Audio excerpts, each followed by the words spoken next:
Hola, profesor González. Hola, ¿cómo Hola, están? bien, bien, ¿y usted? Bien, bien, gusto de verlos a todos. Gracias. Hola, hola. Bien, Hola, ¿cómo estás, Laura? bien, gracias. ¿Y tú? Bien, con un poco de frío estoy. Bien, vamos a comenzar. Primero, muy buenas tardes a todas y todos. Les damos la bienvenida al seminario Persecución de la Delincuencia Informática, organizado por las áreas de Derecho Procesal y de Derecho Penal de la Facultad de Derecho de la Universidad Andrés Bello, en conjunto con el Círculo Telemático de Derecho Penal. La actividad se enmarca, además, en el desarrollo de la asignatura Delincuencia Informática, ramo impartido por la carrera de Derecho sede Viña del Mar. Saludamos muy especialmente al director de la carrera de Derecho de Viña del Mar, el profesor Francisco Javier Quiero Rebolledo, a los expositores que nos acompañan el día de hoy, la profesora Laura Mayer Lux, profesor Roberto Contreras Puelles y profesor Rodrigo Reyes Barrientos, y a todos las y los estudiantes, profesores y público que se encuentra conectado. El orden en el que expondrán los profesores será ya señalado, teniendo hacia el final de la actividad un espacio para preguntas, por lo que incentivamos a todos los presentes a aprovechar a los excelentes expositores que tenemos el día de hoy. A continuación, dará unas palabras de bienvenida el director de la carrera de Derecho de Viña del Mar, profesor Francisco Javier Quiero Rebolledo, quien es abogado, licenciado en Ciencias Jurídicas y Sociales por la Universidad de Valparaíso, máster en Derecho de las Nuevas Tecnologías e Informática Jurídica por la Universidad de Bolonia, Italia, y profesor de las cátedras Formación del Consentimiento Electrónico y Derecho e Innovación y Tecnología. Director, tiene la palabra. Muchas gracias, Maciel. Profesora Laura Mayer, profesor Roberto Contreras, profesor Rodrigo Reyes, directivos, miembros del Círculo Telemático de Derecho Penal y también del Instituto de Ciencias Penales, profesoras, profesores, abogados, abogadas, estudiantes, tienen la oportunidad de estar en una actividad realmente de lujo, y público en general. Como quiero ser bien breve, ¿cierto? En esta oportunidad, como director de la carrera de Derecho, y obviamente en representación de la Facultad de Derecho de la Universidad Andrés Bello, es de verdad muy grato, muy agradable saludarles el día de hoy, felicitando, por cierto, por esta importante iniciativa, conducida, digamos, de muy buena manera por las áreas tanto de Derecho Procesal como de Derecho Penal de la Facultad de Derecho, y que tiene un propósito muy, muy específico, cuál es dar un espacio a estudiantes y profesionales para que se pueda debatir, ¿cierto?, sobre una temática muy, muy actual, eh, y contando para ello, ¿cierto?, con la excelente oportunidad de escuchar a expertos y a expertas en la materia. En particular, rescato el hecho de que hoy pueda entregarse un lugar para reflexionar sobre un tema que debiese ser de preocupación, ¿cierto?, para toda la comunidad, como es la regulación y persecución de los delitos informáticos. La temática resulta muy interesante y al mismo tiempo problemática, ya que no existe consenso, como ustedes han tenido oportunidad seguramente de escuchar en las clases de la profesora Fuente Alba, no existe consenso sobre diferentes asuntos de capital relevancia para comprender este fenómeno. Por de pronto, está toda la discusión, ¿cierto?, sobre a qué nos referimos cuando hablamos de, comillas, delitos informáticos.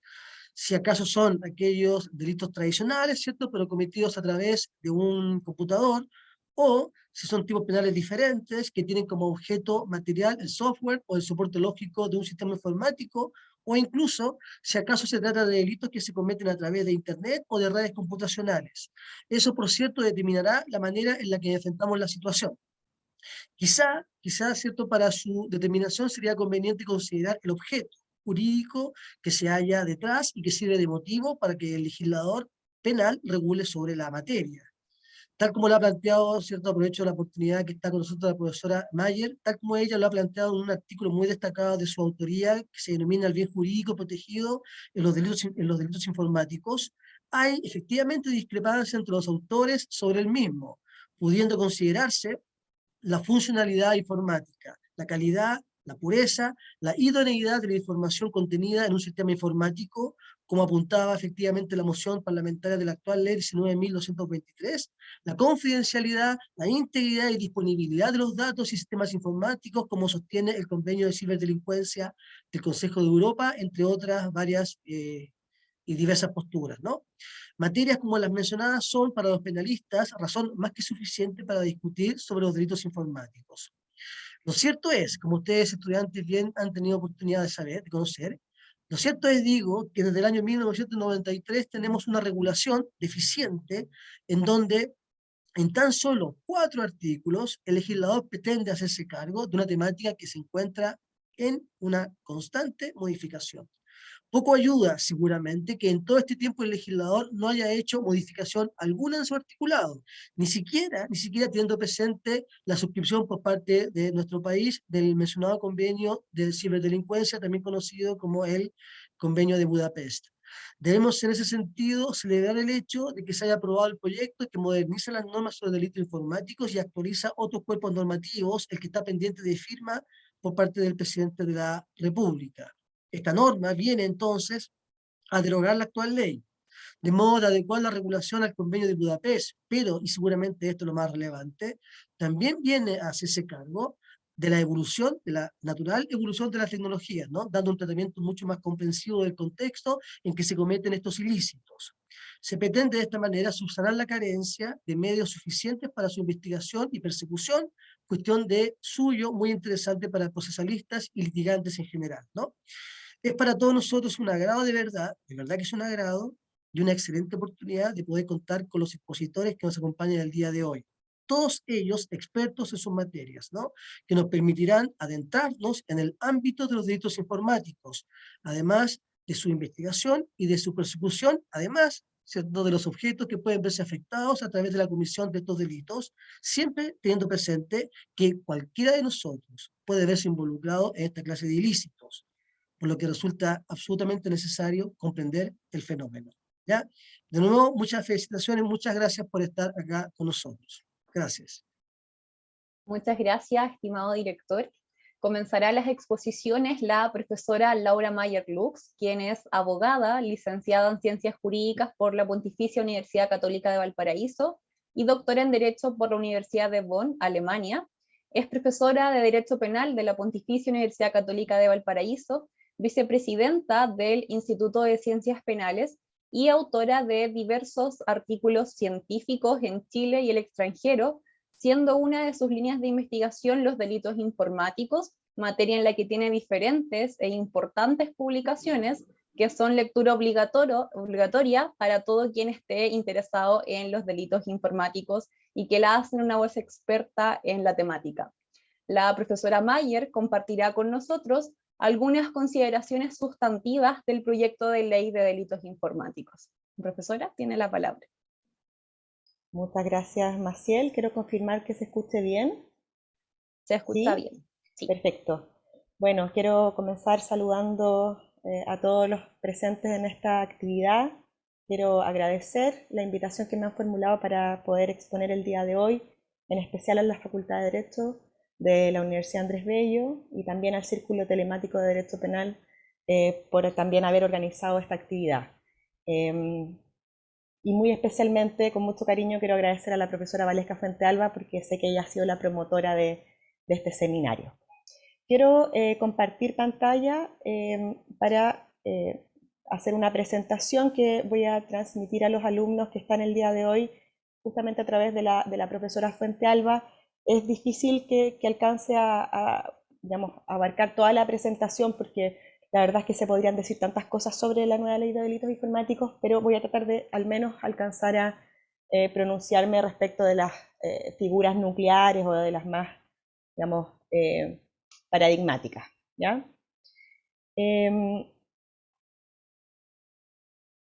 Uno podría partir refiriendo algunos antecedentes del proyecto de ley o de esta ley, ¿no?, que está ahí a punto de ser ley vigente, ¿no? Yo me voy a referir a ella como la nueva ley, aunque todavía en rigor no lo es, pero claro, uno tendría que aludir, como lo hizo el director de la carrera, ¿no?, a un diagnóstico que es bastante común dentro de los operadores y de los académicos, en el sentido de que la Ley 19.223 es una ley que, pese a haber sido muy relevante en su momento, quedó un poco atrás y quizás lo más importante, es una ley que no aborda suficientemente la delincuencia informática, ¿no? Hay cuestiones relevantes que no están contempladas en esta ley y que sí deberían ser consideradas, teniendo en cuenta, ¿no?, cómo ha ido avanzando este tema también desde un punto de vista práctico, ¿no? Uno puede referir varios problemas, varios déficits de esta ley, pero probablemente uno que es bastante evidente tiene que ver con ciertas ausencias, ¿no?, desde el punto de vista de la tipificación de los comportamientos. Y acá uno debería referir, por cierto, la falta de un tipo penal autónomo de fraude informático como quizás digamos, el déficit más evidente, más claro de esta normativa. Eso no quiere decir que la comisión de un fraude informático en Chile sea necesariamente impune, ¿no? Hemos tenido algunos fallos que han intentado aplicar, por ejemplo, el tipo penal de estafa, en la medida en que ello se pueda hacer, ¿no?, pensando en hipótesis de comisión de fraudes mediante computadora, y no tanto en los que existe solo manipulación de datos. Y también uno podría pensar en la aplicación directa de las figuras de sabotaje y de espionaje informático que sí contempla la ley, pero claro, no es lo ideal porque se trata de figuras que no se hacen cargo del injusto específico del fraude informático, que tiene que ver con la manipulación de datos que se realiza con ánimo de lucro y que acarrea un perjuicio patrimonial para la víctima. Esa figura hoy no se contempla y era muy necesario que se regulara explícitamente, ¿no? Uno también podría referir algunas cuestiones que no son tan sustantivas y que tienen que ver más bien con la persecución penal propiamente tal, porque claro, como esta ley de delitos informáticos actual, todavía vigente, ¿no?, se refiere básicamente a 4 figuras delictivas, y que uno incluso podría sistematizar en 2, sabotaje y espionaje informático, no aborda diversas cuestiones que son relevantes desde el punto de vista de la persecución penal y que tienen que ver, por ejemplo, con la cooperación internacional, con la necesaria, digamos, coordinación que tiene que existir entre los distintos estados desde el punto de vista de, digamos, la investigación de estos ilícitos, porque muchos de ellos tienen carácter transnacional.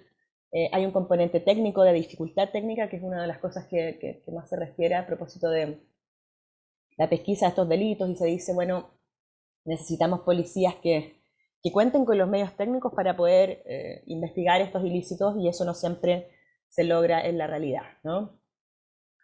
Si pensamos en la sistematización de la nueva ley de delitos informáticos, uno tendría que partir diciendo que esta es una ley que no solamente se basa en las 3 figuras paradigmáticas de la criminalidad informática, que son sabotaje, espionaje y fraude informático, sino que también abarca otros ilícitos, ¿no? Y entre ellos hay que destacar, por cierto, el de falsificación informática, que está explícitamente regulado en la ley. Hay una figura de receptación informática, que es una novedad bastante chilena, ¿no?, porque no es algo que provenga del convenio de ciberdelincuencia. Y también hay una figura de uso de los dispositivos que sí está en el convenio y que también integra, ¿no?, delitos que exceden estas figuras nucleares. Claro, acá podrían surgir varias cuestiones, simplemente voy a mencionar el punto, pero uno podría preguntarse respecto de cómo estos delitos van a aplicarse en la práctica, y en principio uno tendería a pensar que estas son figuras que están consagradas en términos alternativos, en el sentido de que o se aplica una o se aplica la otra, y uno podría llegar a la misma conclusión si es que asume que pese a que nos encontramos ante eventuales delitos de emprendimiento, razones de proporcionalidad llevarían a que digamos, el autor del comportamiento, aunque pueda ser calificado de muchas maneras, al final termine siendo sancionado solo por uno de los ilícitos en cuestión, ¿no? Pero claro, también esto genera, a veces en la práctica, ¿no?, problemas de delimitación, porque, como vamos a ver un poquito más adelante, hay algunos verbos rectores que se repiten entre los distintos ilícitos, y eso evidentemente que puede generar algunas dificultades desde el punto de vista de cuál es la figura específicamente aplicable. Finalmente, en esta parte meramente introductoria, quisiera mencionar que, claro, desde el punto de vista de la interpretación de estas conductas, está todo por decirse, ¿no? nosotros recién estamos pensando en la consagración de una nueva normativa. Es cierto que podemos recurrir, y esto es, digamos, un insumo muy relevante para la exégesis, a, digamos, los países que han consagrado figuras similares, sobre todo países que forman parte del convenio de ciberdelincuencia, me refiero básicamente a países de la Unión Europea. Entonces, claro, nosotros podríamos recurrir a la interpretación que se ha dado de ilícitos similares en otras latitudes. Eso nos puede servir, obviamente, pero, claro, no es la única forma de interpretar estas conductas, y por lo mismo quiero destacar que esta es una materia en la que todavía no sabemos muy bien cómo digamos, la academia va a interpretar esta figura, y tampoco cómo los tribunales van a aplicar estas figuras en la práctica. Quiero partir con algunas referencias muy breves al delito de sabotaje informático. Fíjense que acá está el tipo penal. Bueno, hay dos figuras, la de ataque a la integridad de un sistema informático y la de ataque a la integridad de los datos informáticos.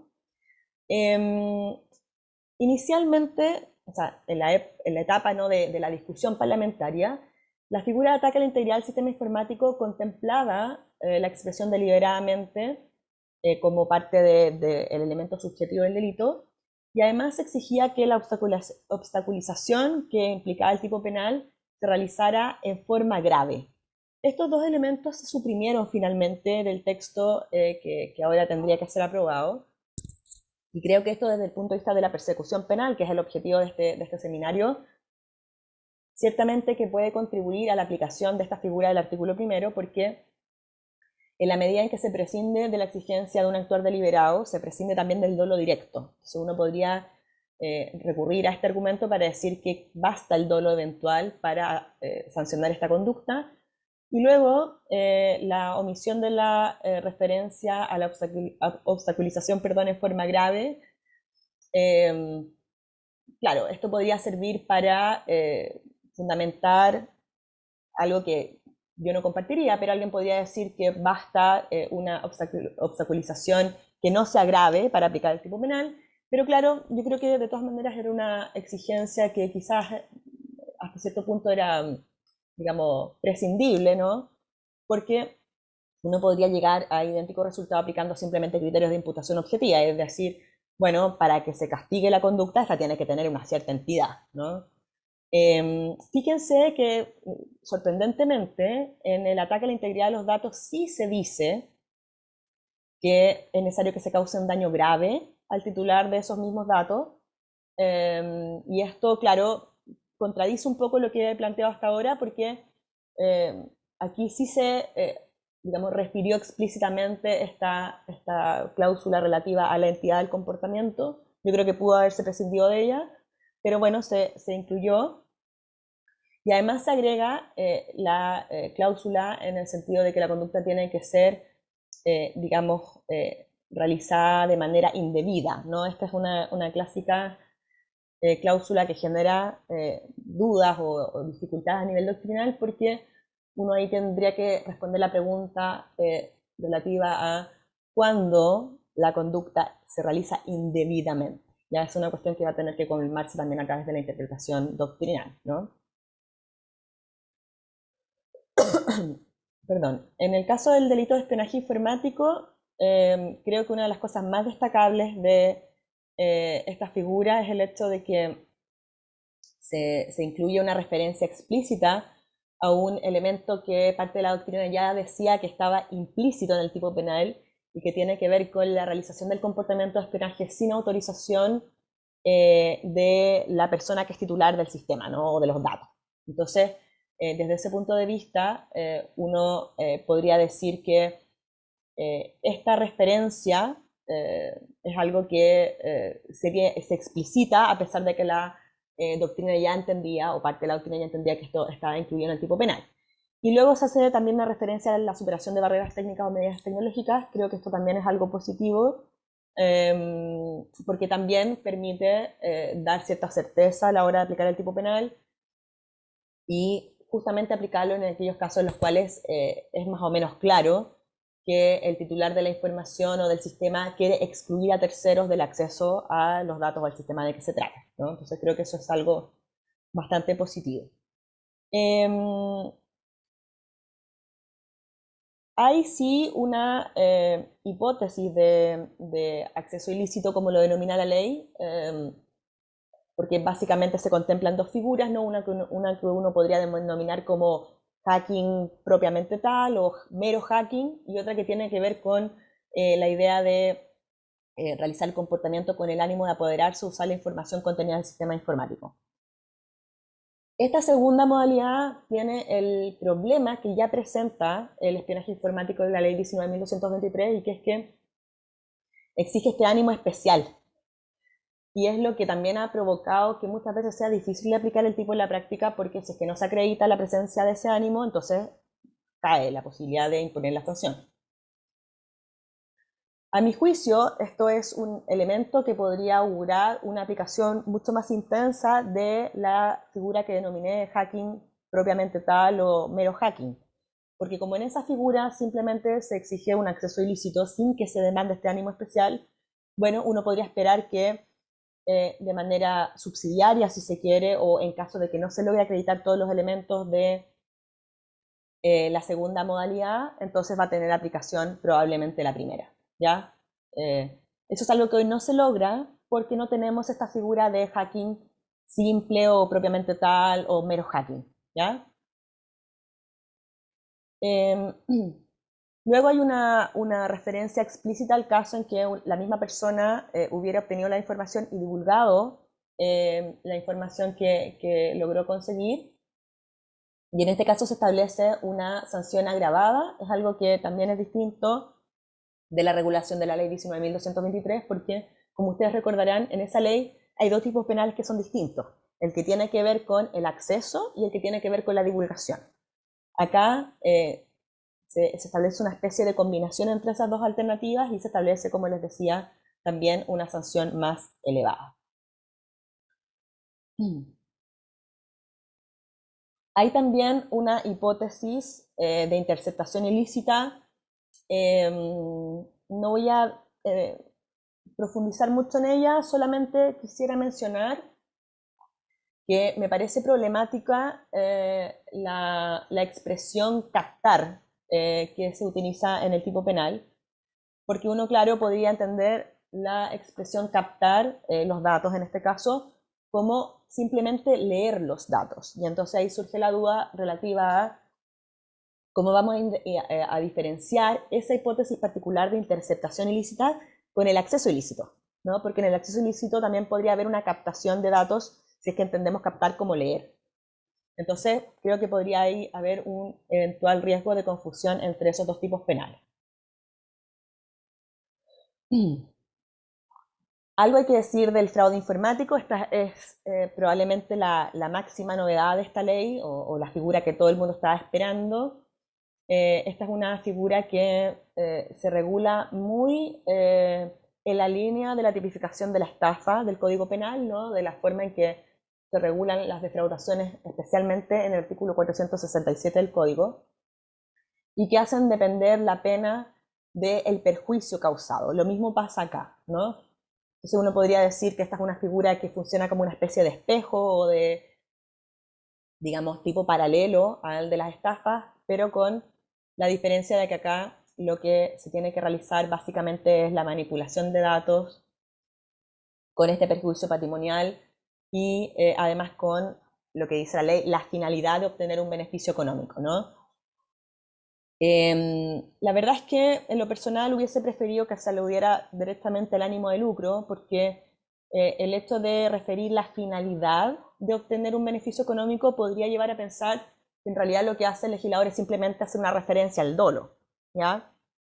Y creo que en ese sentido habría sido mucho mejor, técnicamente más correcto, aludir al ánimo de lucro como, digamos, un elemento subjetivo propio, ¿no? Y entonces así no se generaría ninguna discusión respecto de la naturaleza jurídica de esa cláusula, ¿no?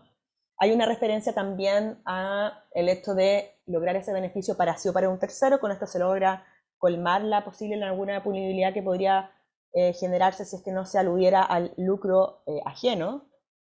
Y lo otro que es muy destacable de esta figura, y que es una hipótesis que puede generar muchos problemas en la práctica, creo yo, es la que castiga también con la pena de el fraude, o más bien como autor de fraude, a quien facilita los medios con que se comete el delito.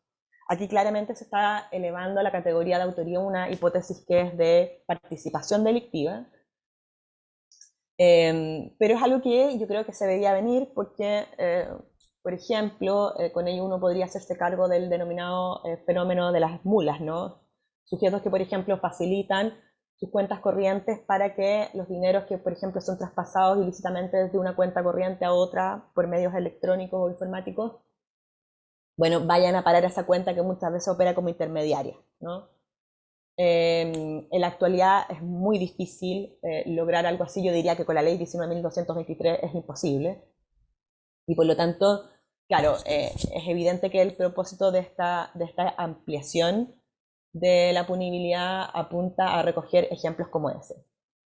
Sí, creo que podría generarse una dificultad, o junto con ello podría generarse una dificultad en relación con la responsabilidad penal de las personas jurídicas, que, hay que decirlo, se contempla a propósito de la Comisión de Delitos Informáticos. Esto también es una novedad. Y esto es particularmente relevante porque uno podría preguntarse, bueno, ¿qué implica facilitar medios? Si la persona jurídica, por ejemplo, es el vehículo o el contexto gracias al cual se comete el delito informático. Por ejemplo, imaginemos que un banco, ¿no?, que tiene un sistema de banca en línea, no cuenta con las medidas de seguridad suficientes para evitar los fraudes informáticos que se cometen en contra de los clientes. ¿Estás facilitando medios? ¿Ya? Uno podría plantear muchas preguntas en esa dirección, y creo que el desafío desde el punto de vista de los sistemas de compliance para este tipo de entidades es mayúsculo, porque van a tener que ponerse en muchas situaciones relativas a cómo evitar encontrarse una hipótesis que se pueda calificar como facilitación de medios para la perpetración del delito, ya que podrían incurrir en responsabilidad penal. Respecto al delito de falsedad informática o falsificación informática, como lo denomina la ley, lo que me gustaría destacar especialmente tiene que ver con el problema que yo creo va a generar esta hipótesis delictiva respecto de todos los delitos de la parte especial que tienen por objeto un documento. ¿Ya? Porque, claro, hasta antes de la consagración de esta figura, uno podría preguntarse si es que las falsedades documentales tradicionales puede subsumirse la falsificación de un documento electrónico. Y la verdad es que yo diría que la doctrina en el último tiempo sobre todo iba, digamos, apuntando en esa dirección, en el sentido de adoptar un concepto amplio de documento para subsumir no solamente los comportamientos de falsificación de documentos secretos tradicionales en papel, paradigmáticamente una escritura pública, sino que también para incluir documentos electrónicos, ¿no? Pero claro, si se consagra una figura de falsificación informática cuyo objeto material es un documento electrónico, entonces uno podría preguntarse si es que acaso las falsedades tradicionales, por ese motivo, tendrían que referirse únicamente a documentos en papel, por ejemplo. ¿Ya? Y esto se podría replicar respecto a otras figuras delictivas también. Por ejemplo, piensen en hipótesis que tienen que ver con revelación de secreto o espionaje a nivel industrial. ¿Ya? Hay muchos comportamientos que tienen que ver también con, qué sé yo, algún tipo de vulneración relativa a la correspondencia, ¿no? Que uno, claro, si es que solamente se centra en el papel, podría favorecer una interpretación demasiado restrictiva, pero, claro, la consagración, insisto, de la falsificación informática podría abonar la tesis de que en realidad lo informático está acá y que el Código Penal se refiere a lo no informático, ¿ya? Y eso creo que es bastante problemático desde el punto de vista de una interpretación progresiva del concepto de documento. Para ir cerrando, porque ya estoy más o menos en el tiempo, quiero decir un par de palabras respecto al delito de receptación informática, que es una novedad absolutamente dentro de los delitos informáticos y que en el fondo sanciona lo que uno podría denominar receptación de datos, ¿ya? Muy en la línea de la receptación que se consagra en los delitos contra la propiedad, ¿ya? Una cuestión que es llamativa es que este delito se relaciona solo con algunos tipos penales, los de los artículos 2, 3 y 5 de la ley, o sea, acceso ilícito, interceptación ilícita y falsificación informática, y por lo tanto quedan fuera de posibles delitos previos a la receptación, por cierto que las hipótesis de fraude informático, lo que es bastante llamativo, ¿ya?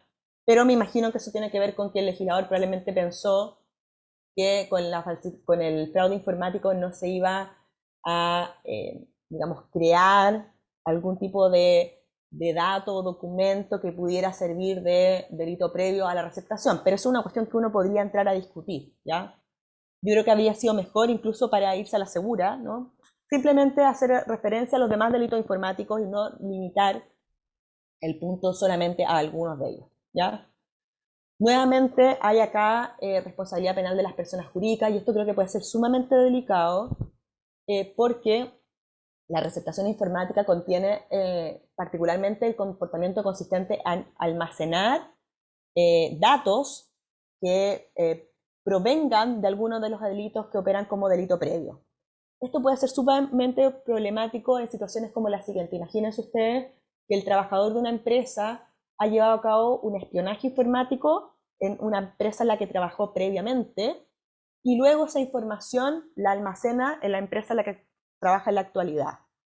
Uno podría preguntarse si es que acaso ahí hay una hipótesis de receptación informática, y si es que la persona jurídica en la que trabaja esta persona va también a incurrir en responsabilidad penal junto con ese trabajador. Ya esta es una cuestión que puede ser muy delicada y que obliga a las empresas a hacer auditorías, ¿no?, respecto de aquellas informaciones que van a almacenar, porque su almacenamiento podría eventualmente acarrearles responsabilidad penal. Voy a dejar mi exposición hasta acá, agradezco mucho su atención, y de todas maneras voy a transmitirles esta presentación por si les fuera de alguna utilidad. Muchas gracias. Muchas gracias, estimada profesora, por su excelente exposición y por compartir con nosotros sus reflexiones. A continuación, abordando las dificultades procesales y de investigación frente a la ley número 19.223, nos acompaña el profesor Roberto Contreras Puelles. El profesor Contreras es abogado, magíster en Derecho Penal de los Negocios y la Empresa por la Universidad de Chile, máster en Derecho Penal Económico por la Universidad Complutense de España, doctorando en Derecho y máster en Investigación en Ciencias Jurídicas por la Universidad de Alcalá de España. Es profesor de litigación oral en la Universidad Central de Chile, fundador y director ejecutivo del Círculo Telemático de Derecho Penal y abogado asesor del Ministerio Público en materias como delitos informáticos. Es, además, autor del libro Inteligencia Artificial en el Sistema de Justicia, Neuroderechos y Ciberdelincuencia. Profesor, tiene la palabra.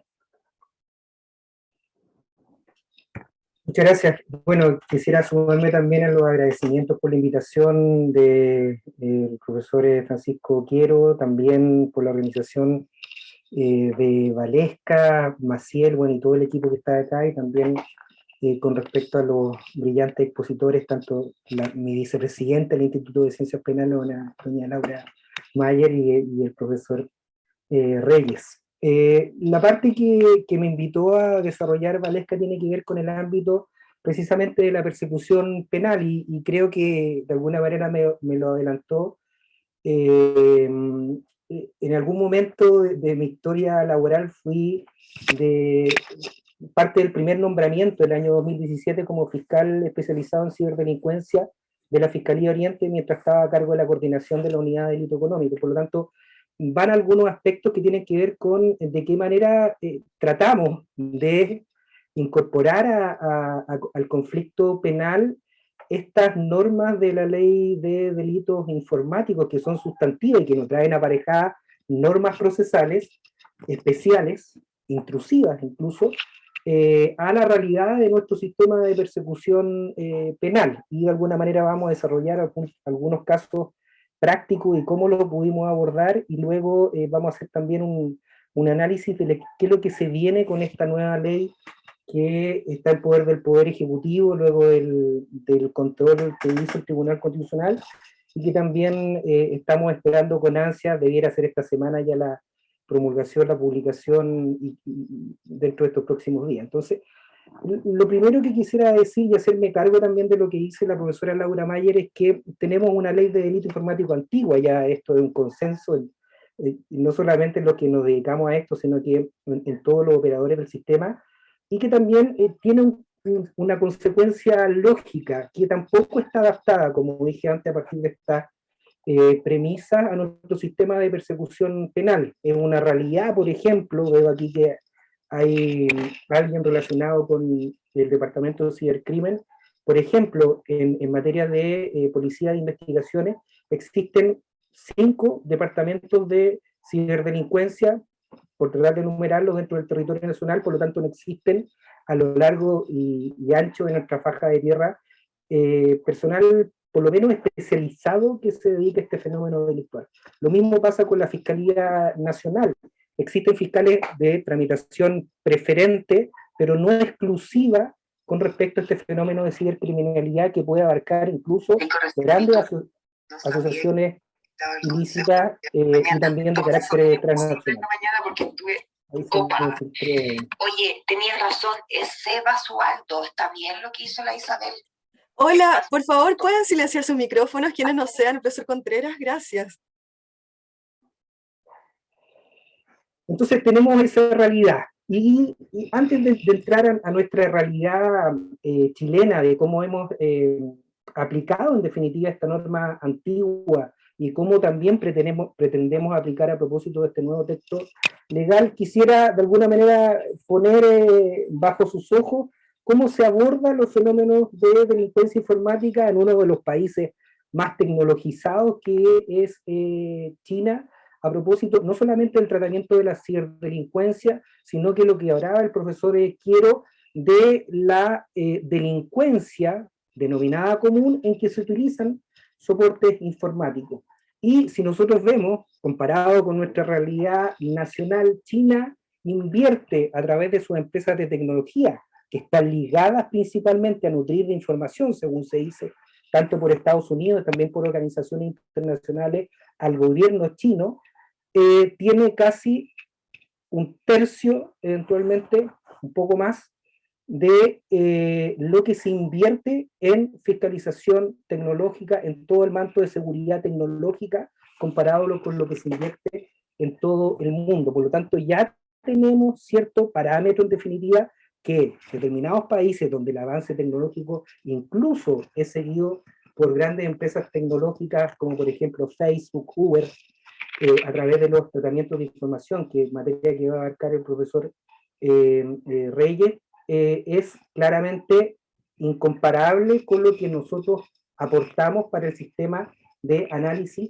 informático en nuestro territorio nacional. Y pensemos que allá todas las redes sociales, que son el principal soporte, principalmente de las pesquisas de carácter informático, o uno de los principales, está abarcado en una sola aplicación que es denominado WeChat, que es la aplicación de la app y que reúne no solamente las aplicaciones de pago, de transporte, de seguridad, sino que también vinculaciones vinculadas a aplicaciones que están reguladas por el Estado y que permite acceder a los beneficios estatales.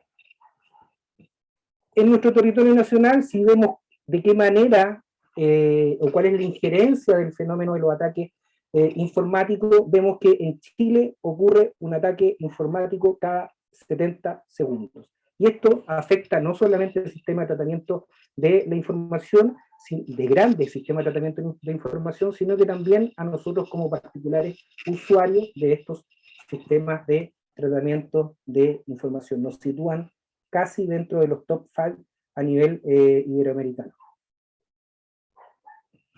¿Qué es lo que tenemos dentro de nuestro marco normativo? Tenemos un convenio de Budapest, recién suscrito en mayo, segundo protocolo del convenio de Budapest, suscrito en mayo de este año, y que establece medidas, actualiza ya el convenio de Budapest del año 2001, el cual fue suscrito por Chile, y que tiene por finalidad 3 aspectos que me resulta importante relevar. El primero, reconocer el carácter transfronterizo y por lo tanto se debe aumentar, en vista de este fenómeno de la delincuencia informática, las medidas de investigación, pesquisa y tratamiento de datos a propósito de los países que suscriben este convenio.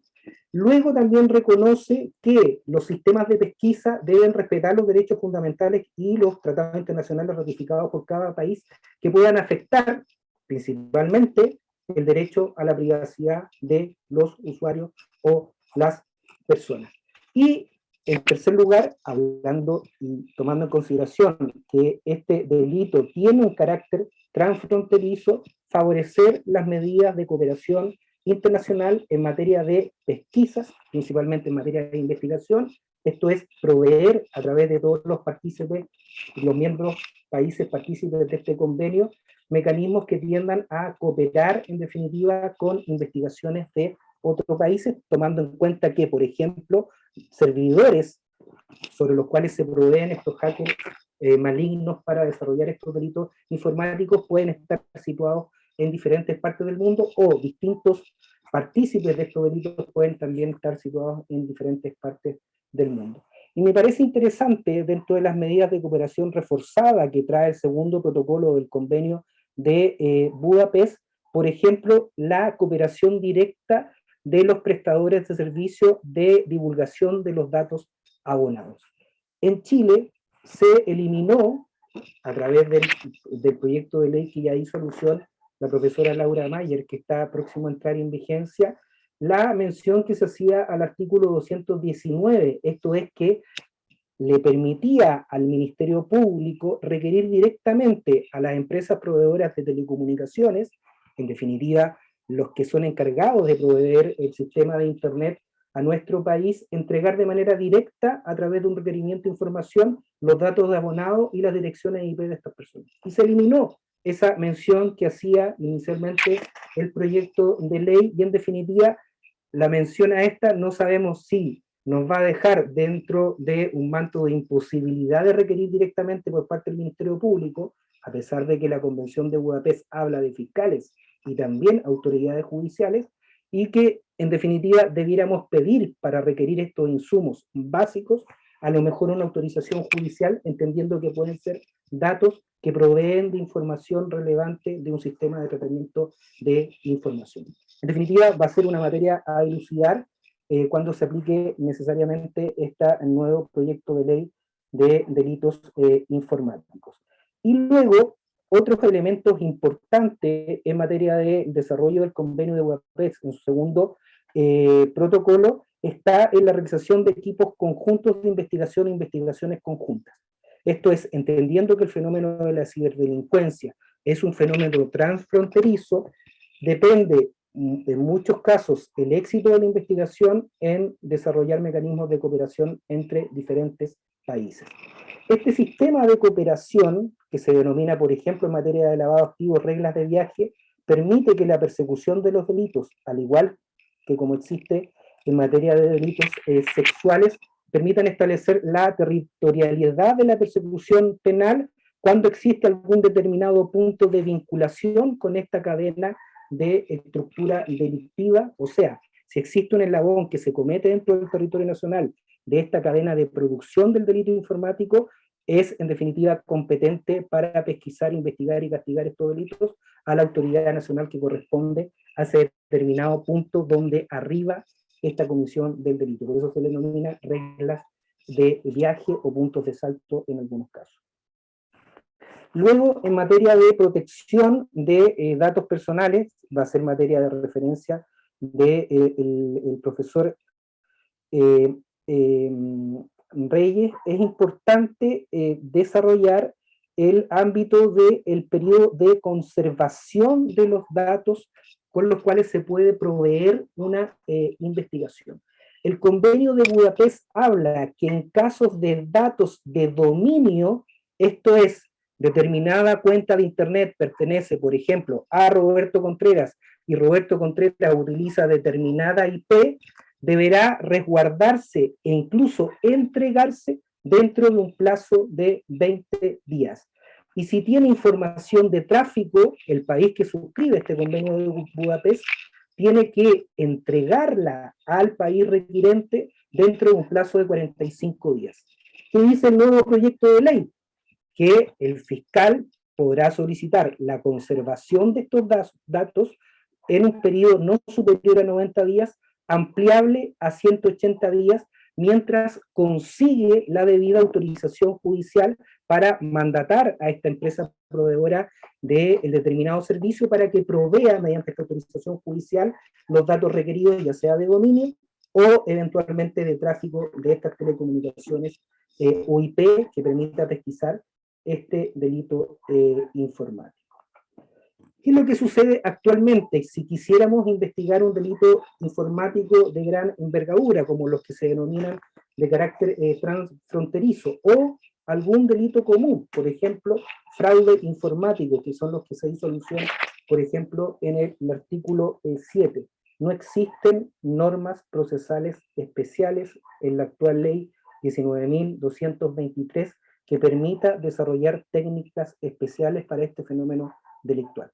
Por lo tanto, debemos, y a propósito de la actual pena, no tienen pena de crimen, abocarnos precisamente a las herramientas de pesquisa de los delitos comunes y no a técnicas especiales que, por ejemplo, permiten desbaratar organizaciones importantes que se dedican al tráfico ilícito de estupefacientes, al lavado de activos y que pudieran también desarrollarse en materia de estas pesquisas. La ley 19.223 no permite desarrollar, por ejemplo, medidas intrusivas, y es esto lo que quiere salvar la nueva ley de delitos informáticos. Esto trae como consecuencia este fenómeno de persecución penal, que es lo que establecía la profesora Maya, que ante la dificultad o inexistencia, por ejemplo, de perseguir un delito actualmente en la nueva ley denominado de fraude informático, para dar una respuesta y una solución al conflicto penal, muchas veces el Ministerio Público determinaba y recurría a las figuras de defraudación de carácter general, principalmente el artículo 433, y esto permitía, a propósito de un procedimiento breve y simple, una salida alternativa o un requerimiento simplificado, dar una respuesta al conflicto penal, pero muchas veces dejaba en indefensión a la víctima para poder recuperar, en definitiva, el monto del patrimonio afectado a través del perjuicio ocasionado, por ejemplo, por una estafa a través del phishing. ¿Qué es lo que permite entonces esta nueva ley de delitos informáticos? Recurrir a medidas intrusivas del artículo 226, 222 al artículo 226. En este caso se establece específicamente que se podrán, a modo de ejemplo, desarrollar interceptaciones telefónicas, se podrá mantener un registro de estas interceptaciones telefónicas, se puede evitar notificar al afectado del establecimiento o que se está desarrollando, en definitiva, una determinada medida intrusiva sin perjuicio de comunicarle una vez que ésta ya ha sido realizada. Permite o restringe la utilización fuera de los casos permitidos de estos registros de interceptaciones y permite también desarrollar otras técnicas de carácter investigativo del artículo 226. Impide, por mención expresa de la nueva ley de delitos informáticos, a modo de ejemplo, desarrollar otras técnicas de investigación, como por ejemplo utilizar informantes bajo la modalidad de agentes encubiertos. Y solo permite que oficiales investigadores, esto es, policías, puedan desarrollar esta modalidad de medida intrusiva mediante el establecimiento de agentes encubiertos en línea o que puedan desarrollar su investigación utilizando la red e incluso promover, incitar o desarrollar delitos en los cuales están exonerados de cualquier tipo de responsabilidad penal.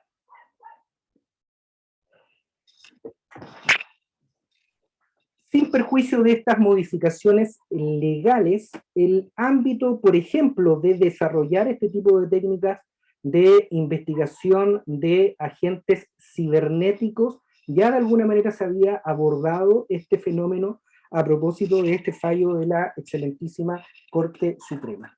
Este caso tiene que ver con almacenamiento y distribución de material pornográfico infantil, donde la policía en un archivo determinado introduce un denominado código hash que está oculto y que le da trazabilidad a un determinado archivo.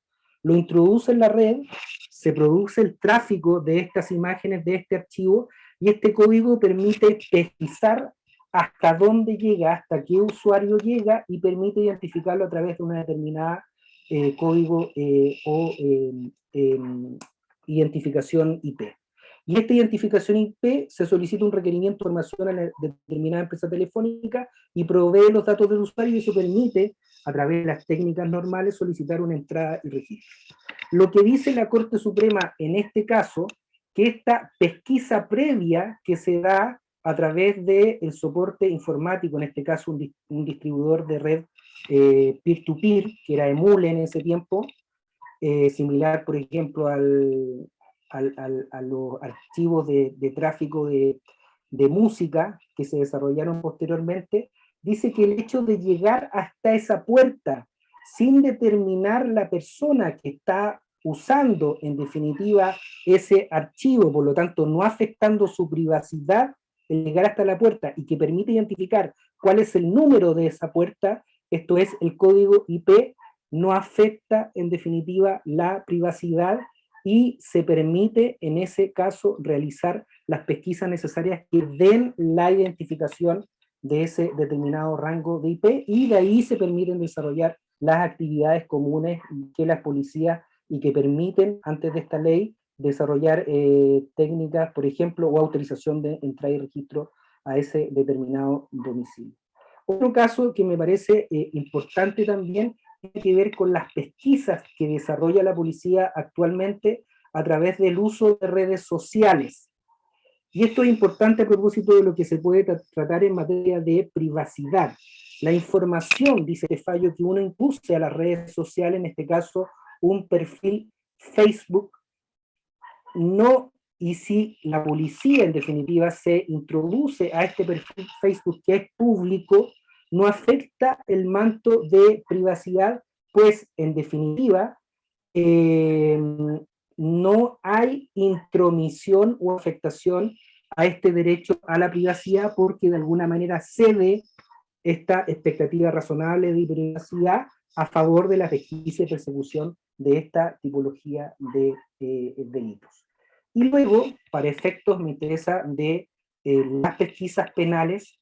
En este estadio, por ejemplo, en una discusión, este fallo de régimen cautelar determina, para efectos de decretar la prisión preventiva, el carácter del delito informático. Y aquí la Corte de Apelaciones de Santiago señala que, atendida la naturaleza y la comisión de complejos procedimientos asociados a la tecnología, lo toma como parámetro del carácter del delito, y por lo tanto, en definitiva, resulta proporcional a estas formas especiales y complejas de la comisión de delitos cibernéticos, como una consideración proporcional para aplicar, por ejemplo, bajo la hipótesis del artículo 140, letra C, decretar y mantener la medida cautelar de prisión preventiva en esta tipología de delitos.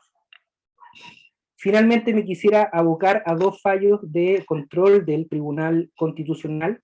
El primero tiene que ver con la modificación de los delitos sexuales, que se pretendía obligar a las empresas, por ejemplo, de cibercafé, a establecer un registro de las personas que ingresaban a los cibercafés, porque el espíritu de esta modificación legal en materia de delitos sexuales, a propósito del almacenamiento de material pornográfico infantil, decía que se propiciaba a través de los cibercafés la comisión de estos ilícitos. La Corte Suprema señala, en definitiva, que establecer un registro en un determinado establecimiento comercial podría constituir un sesgo, y que en definitiva no determinaba que determinado usuario que concurría al cibercafé era propicio a desarrollar estos ilícitos de carácter cibernético, que afectan no solamente los bienes jurídicos tutelados propios de los delitos informáticos, sino que el ámbito de la indemnidad sexual de menores de edad. Y en definitiva, que exista un sistema registral asociado a determinados establecimientos afecta en definitiva los derechos fundamentales de concurrir a determinado comercio con respecto a determinada persona. El convenio de Budapest se hace cargo también de estos sistemas registrales, en los cuales se pueden utilizar algoritmos que afecten en definitiva o contribuyan a crear sesgos. Por ejemplo, solicitar la información a determinado país de determinados perfiles de rostro de determinadas personas asociados a una etnia en específica o a un tipo, por ejemplo, de sexo o de cultura. El convenio de Budapest dice que la utilización de herramientas arísmicas que puedan contribuir al efecto sesgo se encuentran limitadas porque afectan en definitiva los tratados internacionales que puedan suscribir los países miembros de este convenio de Budapest.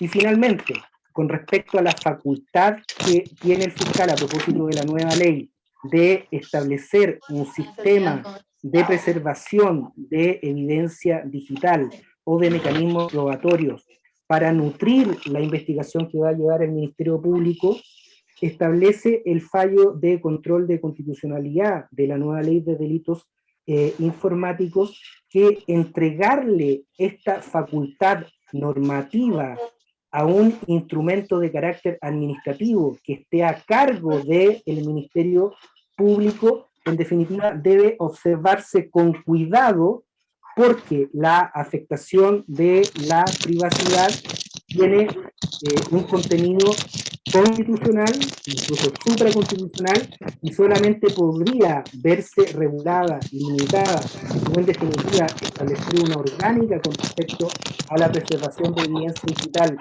que tiene vinculación con la privacidad a través de la modificación a la ley orgánica constitucional respectiva. Tengo ahí una interferencia que no sé Sí, Camila Moreno, por favor, ¿podrías silenciar tu micrófono? Perdón.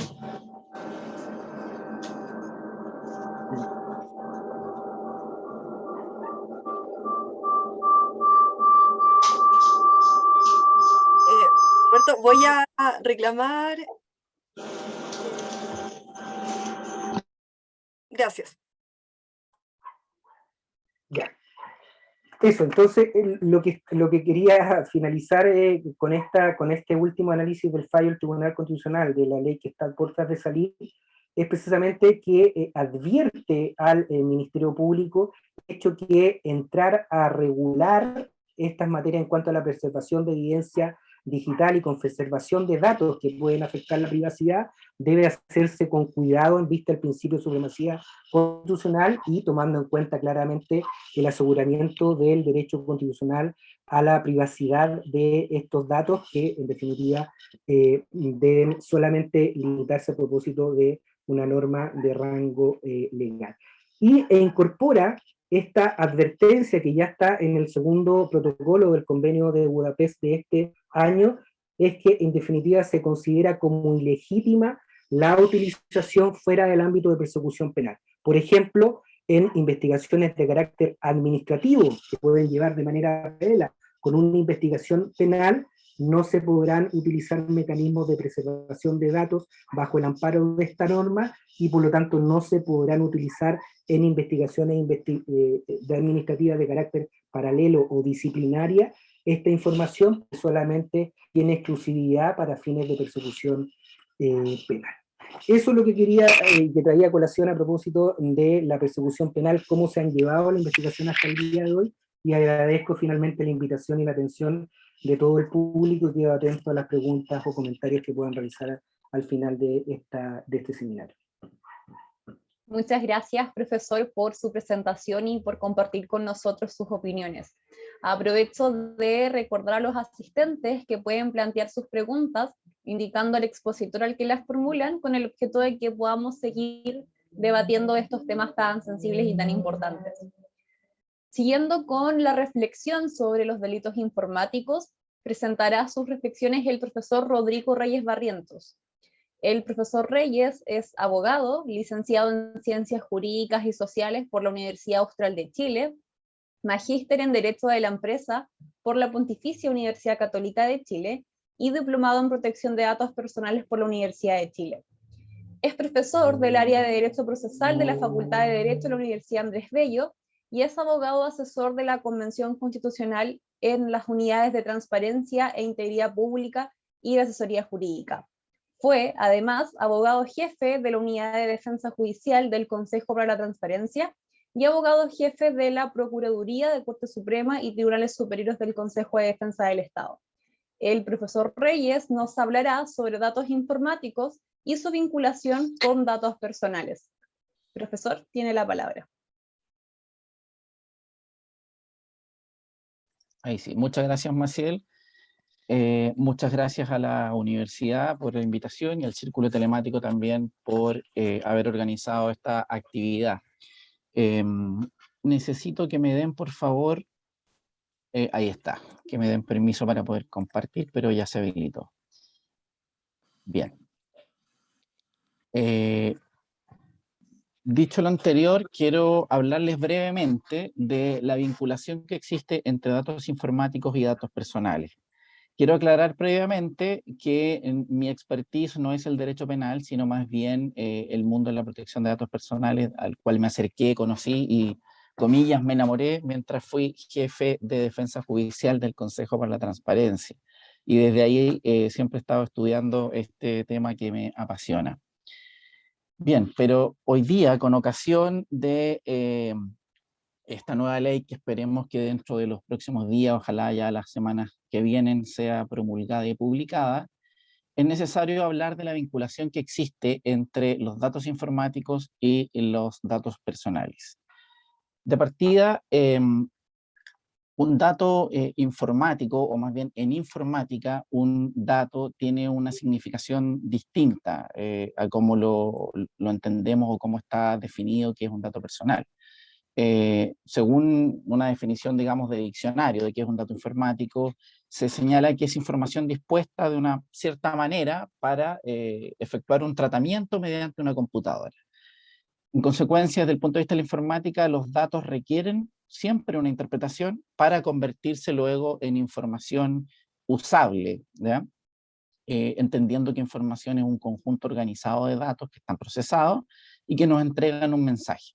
Es decir, nos dicen algo respecto de esos datos una vez ya procesados. Por lo tanto, en el mundo de las tecnologías de la información, un dato es una representación de algo, de un hecho, ya sea numérico o alfanumérico, que tiene un valor determinado una vez que es interpretado y es traducido. Por lo tanto, los datos más la interpretación nos entregan una información, ¿ya? Quiero aclarar esto porque vamos ahora a ver, digamos, qué se entiende por dato informático en el proyecto de ley, o el pronta ley, y qué se entiende por datos personales y datos sensibles bajo la actual normativa llamada sobre protección de la vida privada, aunque en realidad es una ley de protección de datos, que es la ley 19.628, que también es una ley bastante antigua, porque data del año 1999. No obstante que existe un proyecto de ley en tramitación, en realidad más de uno, hay un proyecto refundido, y que esperemos que esta vez sí vea la luz, porque lleva bastantes años tramitándose en el Congreso, ha pasado por sucesivos gobiernos, ha sido objeto de múltiples indicaciones, incluso en este gobierno, y la idea es que tengamos este año, ojalá, una ley de protección de datos personales acorde también a la normativa europea. Bien. El proyecto de ley, o esta nueva ley de delitos informáticos, define como dato informático una representación de hechos. Dice que es toda representación de hechos, información o conceptos expresados en cualquier forma que se presten a tratamiento informático, ¿ya? O sea, nos introduce otro concepto más, que es el tratamiento informático. E incluso dentro de los datos, o del concepto de dato informático, incluye los programas para que un sistema informático determinado ejecute una función. Por lo tanto, vuelve a cobrar sentido el hecho de que los datos en informática son representaciones simbólicas de variables o atributos determinados. En cambio, para la ley 19.628, los datos, llámese personales o sensibles, vamos a hablar de estas dos clasificaciones de la ley, son una cosa distinta. Son datos personales aquellos que, o aquellos datos relativos a cualquier información concerniente a personas naturales. Información concerniente a personas naturales, sean estas claramente identificadas o que sean identificables.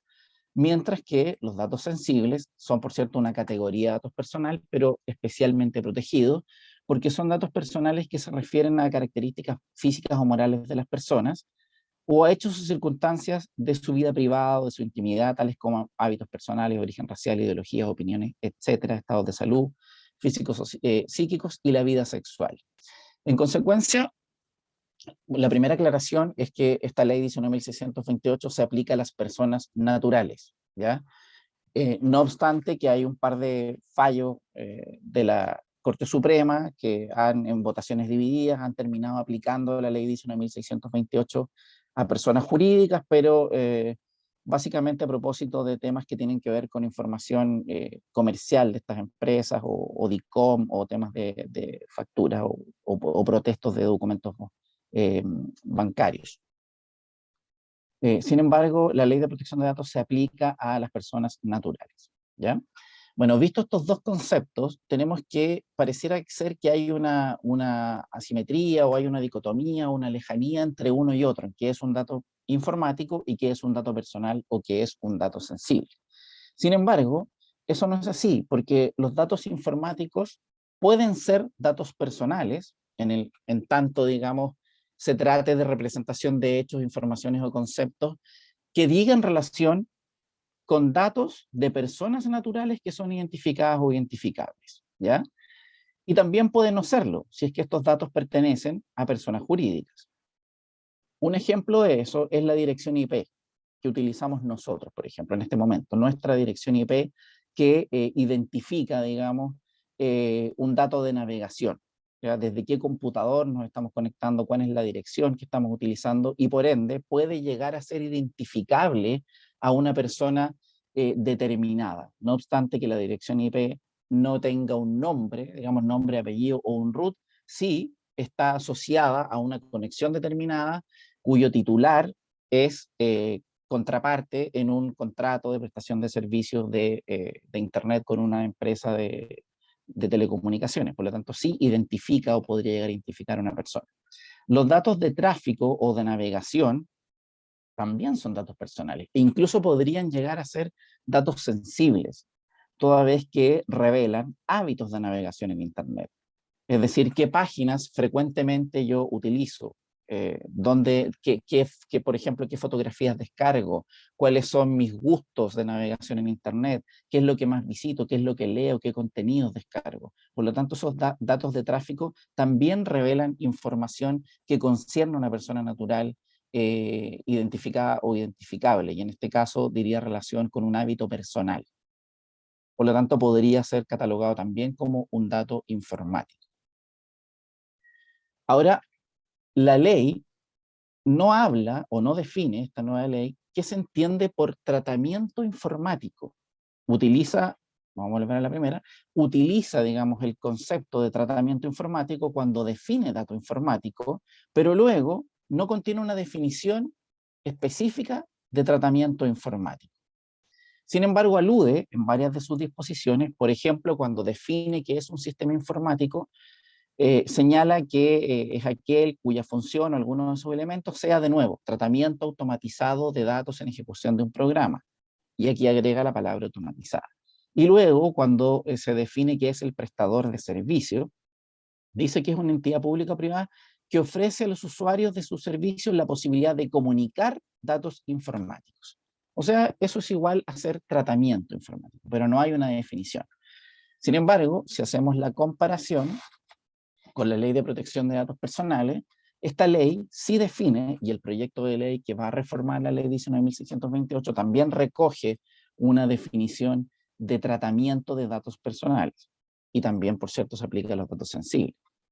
Y es mucho más amplia de aquella que pareciera ser que tiene a la vista la ley de delitos informáticos, porque define como tratamiento informático cualquier operación o complejo de operaciones o procedimientos, sean técnicos, de carácter automatizados o no, mientras que la ley de delitos informáticos solo habla de tratamiento automatizado. La ley de protección de datos personales es mucho más amplia y comprende como tratamiento cualquier operación, sea automatizada o no, que permita, ojo, no solamente comunicar datos, sino que recolectar, almacenar, captar, extraer, grabar, organizar, confrontar, interconectar, disociar, ceder, transferir, transmitir o cancelar datos de carácter personal, o incluso agrega al final de la definición, o utilizarlos de cualquier forma. En consecuencia, la Ley de Protección de Datos Personales, cuando habla de tratamiento de datos personales, reitero, tiene una definición bastante amplia y muy omnicomprensiva de lo que es operación de tratamiento. Bastante más amplia de lo que entiende o se da a entender en la ley de delitos informáticos. Por lo tanto, podría servir también como un elemento más interpretativo a la hora de tener que zanjar alguna discusión respecto a qué es tratamiento informático bajo esta nueva normativa, sobre todo cuando estén involucrados, digamos, alguna de las figuras penales que señaló la profesora Laura Mayer cuando desglosó el proyecto en la parte sustantiva, y podría servir como una orientación a la hora de poder interpretar esta normativa. Bien, vamos a continuar. Ahora, desde el punto de vista de la protección de datos personales, es muy importante tener en cuenta lo que se conoce como autodeterminación informativa, ¿ya? ¿Qué es la autodeterminación informativa? Es el control, esta es una definición que dio el Tribunal Constitucional a propósito de una sentencia en la que se pronunció respecto de un requerimiento de inaplicabilidad por inconstitucionalidad respecto de preceptos de la ley de transparencia, pero que decían relación y que permitían la entrega de datos personales respecto de personas que se desempeñaban en empresas públicas.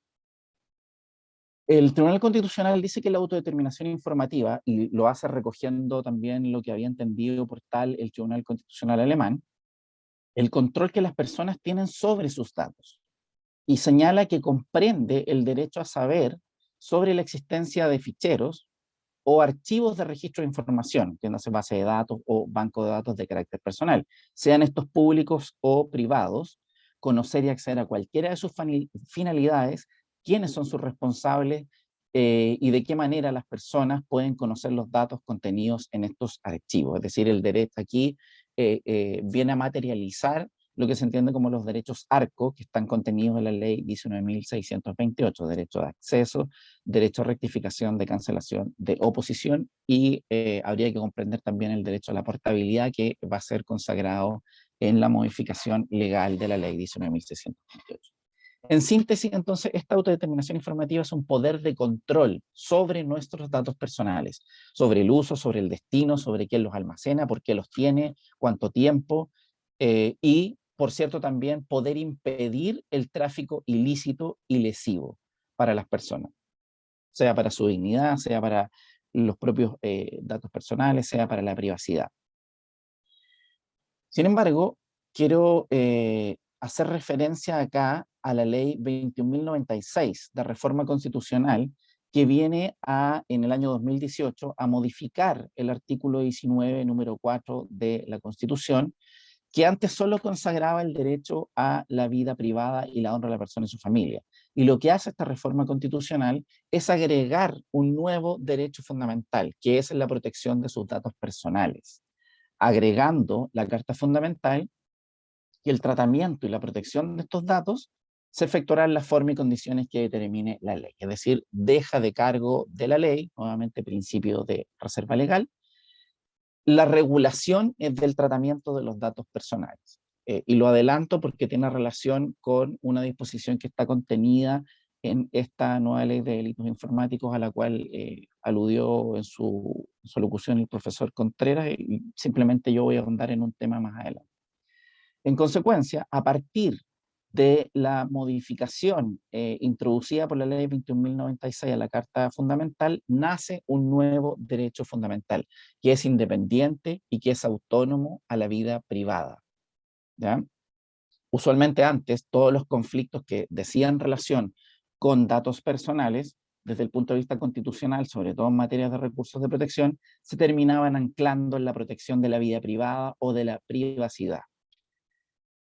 Sin embargo, a contar de la entrada en vigencia de esta reforma, y al ser, digamos, un derecho autónomo e independiente, los tribunales paulatinamente están recogiendo en sus fallos la referencia a este derecho y están abandonando de a poco ese anclaje en la vida privada, comprendiendo, entendiendo que hay un derecho independiente y nuevo, que es la protección de los datos personales.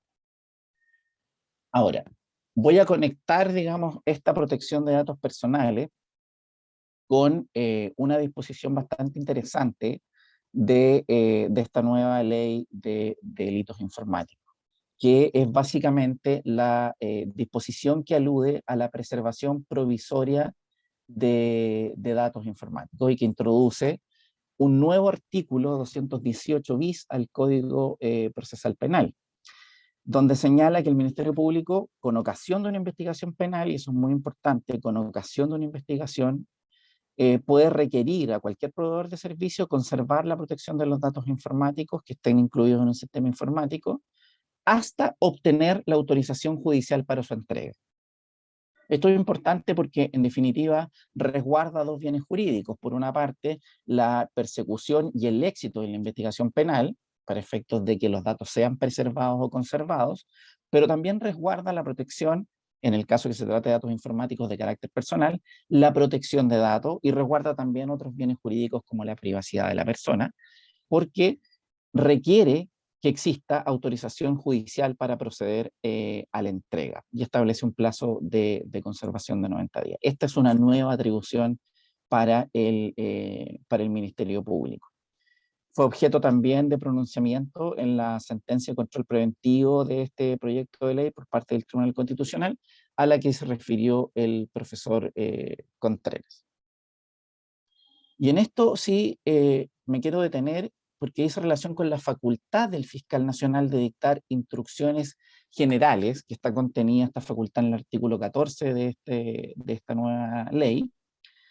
Es una facultad que tiene el fiscal nacional para una facultad normativa, digamos, a través de instrucciones generales, para poder, digamos, regular los antecedentes de la investigación que estén en formatos electrónicos o documentos electrónicos o sistemas informáticos. Y señala que serán tratados en conformidad a estándares que tendrá que fijar para su preservación o custodia en un procedimiento determinado el fiscal nacional de acuerdo a las instrucciones que diga. El Tribunal Constitucional le llama la atención esta nueva facultad y si bien la declara constitucional, lo hace teniendo a la vista el artículo 19, número 4 de la Constitución, al cual ya me referí, que consagra este derecho a la protección de datos personales, y estima el tribunal que consagra o contempla suficientes resguardos a este derecho, pero con ciertos llamados de atención, es decir, la declara constitucional en los siguientes términos o siempre que se cumplan dos cosas. Primero, respetar el principio de reserva legal, como ya lo había señalado el profesor Contreras, y segundo, respetar el principio de finalidad en materia de tratamiento de datos personales. ¿Por qué el principio de finalidad? Porque básicamente se debe tratar de custodia y tratamiento de datos informáticos que estén referidos a una investigación penal, ¿ya? No cualquier tipo de dato informático, o sea, tienen que estar siempre enlazados a una investigación. Dentro de estas investigaciones reconoce el Tribunal Constitucional que caben también los datos personales que pueden tener, por cierto, el carácter de sensible. Y luego, cuando se refiere al principio de finalidad, recuerda que el uso, el tratamiento y la conservación de estos datos solamente debe realizarse o puede realizarse para los fines establecidos en la presente ley, es decir, en esta nueva normativa, es decir, para la investigación y sanción de delitos informáticos bajo los estándares del Convenio de Budapest.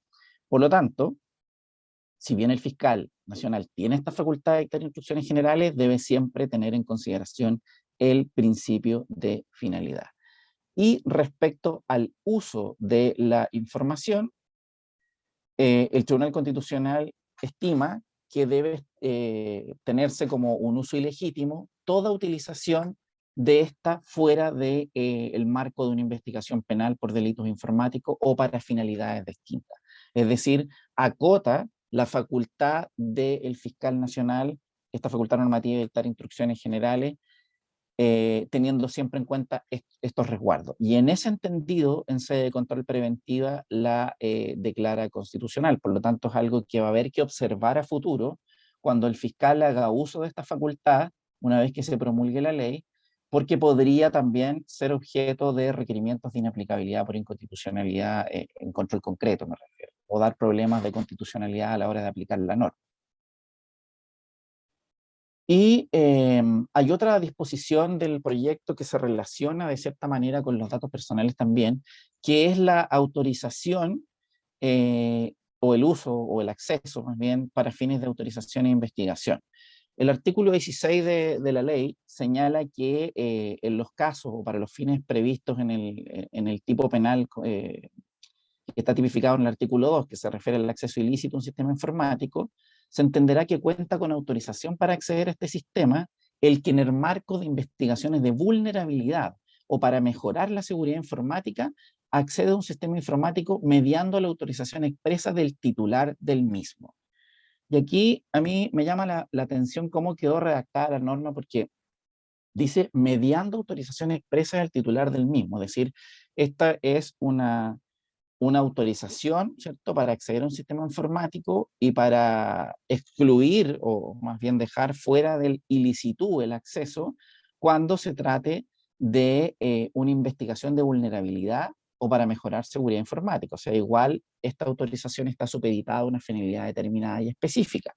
Pero dice, y esto es lo curioso, mediando autorización expresa del titular del mismo. ¿De qué titular? Del sistema informático, habría que entender, ¿no? Es decir, de los prestadores de servicios informáticos. Por ejemplo, bancos, universidades, personas jurídicas, naturales, o incluso el propio Estado, ¿cierto? Ministerio, intendencia, gobernación, en fin. Los órganos del Estado que, por cierto, también tratan múltiples datos personales y datos sensibles y utilizan sistemas informáticos para ello. Pero la pregunta que hay que hacerse acá, ¿quién es el titular de esos datos cuyo tratamiento se efectúa a través de un sistema informático? El titular de los datos personales no es el titular o dueño o responsable del sistema informático. El titular es la persona natural, dueña de esos datos, que luego son tratados a través de un sistema informático y adquieren la naturaleza de datos informáticos. Sin embargo, esto va a imponer un especial deber de cuidado, de resguardo y de diligencia para el responsable del tratamiento y para los encargados de tratamiento de datos personales que utilicen sistemas informáticos, toda vez que en el fondo van a tener que adecuar sus políticas de privacidad, de tratamiento, la recogida en el consentimiento, porque si bien acá hay una autorización legal para que estas personas puedan acceder con fines de mejorar la seguridad informática, lo cierto es que el titular debiera ser debidamente informado de esto para saber que eventualmente sus datos podrían ser accesibles por un tercero distinto al titular del sistema informático, al responsable o al encargado del tratamiento. A ver, ya van quedando muy poquitos minutos, pero me quiero referir muy brevemente, y con esto voy a cerrar, al impacto, como vemos, que tiene la tecnología en los derechos de las personas, en el caso particular en los datos personales, en los datos sensibles. Por lo tanto, esto impone también, esta nueva normativa, obligaciones específicas para los prestadores de servicios, porque cuando desarrollen un producto informático, un sistema informático, van a tener que hacer una evaluación en el impacto de los derechos y libertades de las personas, y aquí tiene especial importancia lo que se conoce como privacidad por diseño y por defecto, o desde el diseño y por defecto. Es decir, cuando se diseña un sistema informático o un determinado software que va a tratar datos personales, se les va a exigir a los desarrolladores o a los prestadores de servicios que sea diseñado desde el punto de vista de la privacidad, teniendo en cuenta siempre la privacidad. Y eso tiene que ser por defecto, es decir, mirando siempre el resguardo de los derechos y libertades de las personas.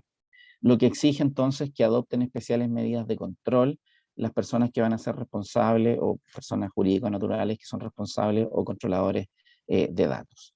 Y sin perjuicio de la responsabilidad penal por los delitos que ya se han tratado acá largamente en este seminario, Quiero simplemente señalar que la Ley de Protección de Datos Personales también contempla normas sobre responsabilidad en el tratamiento de datos personales, particularmente en su artículo 23, da derecho a demandar la indemnización de perjuicios en sede civil. Por lo tanto, es otro tipo de naturaleza de responsabilidad que nace de esta ley, y no solamente tenemos responsabilidad penal.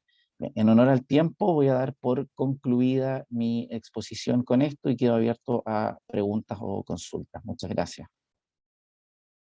Muchas gracias, profesor, por compartir con nosotros su trabajo. Habiendo escuchado ya todos los excelentes trabajos, formularemos algunas preguntas que el público ha dejado en el chat para los expositores. En primer lugar, Rodolfo Herrera tiene una pregunta para la profesora Mayer y para el profesor Contreras.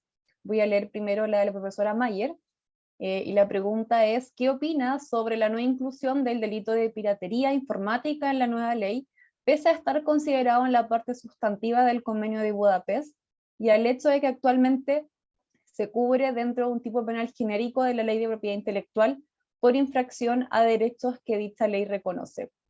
Y aprovecho también de leer una pregunta para la profesora Mayer, de Valentina Bernal, la cual es: respecto al phishing, entiendo que actualmente no se contempla ningún tipo de responsabilidad civil para la entidad bancaria proveedora de los servicios de banca en línea, y considerando el nivel de conocimientos avanzados que se requieren para advertir esta conducta, ¿la nueva ley regula algún tipo de responsabilidad civil para el banco prestador de los servicios?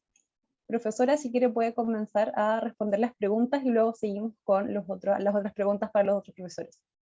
Muchas gracias, Maciel, y muchas gracias a las personas que formularon estas preguntas. A ver, respecto a la piratería informática, la verdad es que para mí no es una sorpresa que no esté contemplada en el catálogo de delitos de la nueva ley, porque hay dos ámbitos que yo creo que se sabía que no iban a estar en la ley. Uno es el de la piratería informática o de las infracciones a la propiedad intelectual a través de medios electrónicos, si uno quisiera plantearlo así. Y el otro es el de la pornografía infantil, que también se regula en el Convenio de Budapest, no así en la nueva ley de delito informático. Yo creo que esto obedece más bien a razones, por así decirlo, sectoriales, ¿no? Porque hay ámbitos en que el legislador ha insistido ¿no? en tratar ciertas materias fuera de ciertas leyes. O sea, no sé, por ejemplo, la ley de propiedad intelectual, abordar cuestiones relacionadas con la denominada piratería, en el Código Penal abordar cuestiones relacionadas con la pornografía infantil, en la ley 20.009 regular hipótesis que se relacionan con los fraudes informáticos, pero que más bien tienen que ver con fraudes relativos a tarjetas. Entonces, la verdad es que a mí no me sorprende tanto, no esperaba que se regulara algo así en esta ley, pero sí creo que de todas maneras la incorporación de estos nuevos tipos penales debería impulsar, diría yo, una actualización de la ley de propiedad intelectual. O sea, yo pienso que ahí hay bastante por hacer. Y luego está todo el ámbito relativo a la persecución penal efectiva de esos ilícitos, porque una cosa es lo que diga la ley desde el punto de vista sustantivo y luego otra cosa es cómo, digamos, la persecución penal se realiza en la práctica, y hasta donde alcanzo a ver hay muchísimos comportamientos que uno pudiera calificar de atentatorios contra la propiedad intelectual que hoy se están persiguiendo en Chile. Sí, creo que ahí hay trabajo por hacer. Respecto de la segunda consulta, la ley no regula directamente responsabilidad civil, pero yo diría que eso no obsta que se apliquen las reglas generales en materia de responsabilidad civil contractual o extracontractual, dependiendo de si estamos pensando en el vínculo entre el banco y el cliente, por ejemplo, o en alguna otra hipótesis que no quede captada por, digamos, el convenio entre este sujeto y la entidad bancaria. Entonces, tampoco es una cosa que yo hubiese esperado, que se regulara responsabilidad civil directamente aquí, pero no veo ningún problema en aplicar reglas generales en esta materia. Muchas gracias, profesora Mayer. Ahora para el profesor Contreras tenemos dos preguntas. Primero, una formulada por Rodolfo Herrera, que señala ¿cuándo la policía puede ingresar a perfiles no restringidos de redes sociales para investigación penal? ¿Debe hacerlo con orden judicial previa? Si no es así, ¿no sería cuestionable la legalidad de cualquier otra medida que no sea el mero acceso a dicho perfil?